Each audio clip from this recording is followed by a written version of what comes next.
जैसा कि आप अवगत हैं कि जुमे की नमाज के बाद कुछ जगहों पे अलग अलग थाना क्षेत्रों में पुलिस और प्रशासन की जो ड्यूटियां लगी हुई थी, वहां पे कुछ लोगों के द्वारा हिंसक प्रदर्शन किया गया, जिसके संबंध में कल हम लोगों ने बताया था कि हम कठोर विधिक कार्रवाई सुनिश्चित करेंगे। उसमें हम लोगों के द्वारा अब तक कुल 10 एफआईआर दर्ज की गई हैं, जिसमें थाना कोतवाली में 5 एफआईआर दर्ज की गई है, थाना बारादरी में 2 एफआईआर दर्ज की गई है, थाना किला प्रेमनगर और कैंट में एक एक एफआईआर दर्ज की गई है। इन दर्ज एफआईआरों में आज हम लोगों के द्वारा कुल 8 अपराधियों को, जो इस घटना में शामिल थे, 8 अभियुक्तों को गिरफ्तार करके जेल भेजा गया है। उनके नाम मैं आपको पढ़ के बता देता हूं। मौलाना तौकीर रजा, सरफराज पुत्र सलीम, मनीफुद्दीन पुत्र जरीफुद्दीन, अजीम अहमद पुत्र नसीम अहमद, मोहम्मद शरीफ पुत्र मोहम्मद अहमद, मोहम्मद आमिर पुत्र मोहम्मद जाहिद, रिहान पुत्र राजू और मोहम्मद सरफराज पुत्र समीम। इन 8 लोगों को आज हम लोगों के द्वारा गिरफ्तार किया गया है और जो रिमांड मजिस्ट्रेट हैं उनके समक्ष पेश करते हुए न्यायिक हिरासत में इनको लिया गया है। कोर्ट के आदेश के उपरांत इनको संबंधित जेल में भेजा गया है।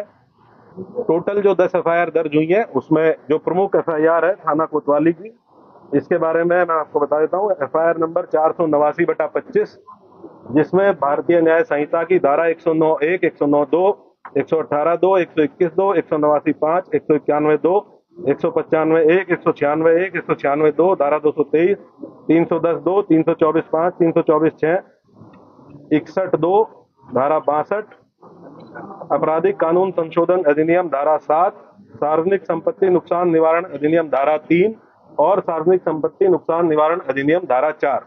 इन समस्त गंभीर धाराओं में जो हमारी प्रमुख एफआईआर है, जो खलील तिराहे पे घटना हुई थी, जिसमें जो पुलिस बल वहां पे लगा हुआ था, मजिस्ट्रेट जो वहां पे लगे हुए थे, इनके द्वारा बहुत संयमित तरीके से वहां जो भीड़ आई अचानक से, उसको रोकने का प्रयास किया गया, समझाने बुझाने का प्रयास किया गया। उसके बावजूद इस भीड़ के द्वारा बैरिकेडिंग को तोड़ के पुलिस बल के साथ दुर्व्यवहार करते हुए इस्लामिया कॉलेज पहुंचने के लिए प्रयास किया गया और उसके अंतर्गत पुलिस के ऊपर हमलावर हुए, पुलिस के ऊपर पथराव किया गया। वहां से हम लोगों के द्वारा जो सामग्री रिकवर हुई है उसके बारे में मैं आपको बता देता हूं। ईंट पत्थर के टुकड़े भारी मात्रा में रिकवर किए गए हैं, चप्पल जूते भारी मात्रा में, पुलिस के टूटे हुए बैरिकेड रिकवर किए गए हैं। वहां से कुछ ब्लेड, खोखा कारतूस 12 बोर और 315 बोर के, जो संभवतः फायरिंग में यूज होंगे, वो रिकवर किए गए हैं। जिंदा कारतूस रिकवर किए गए हैं।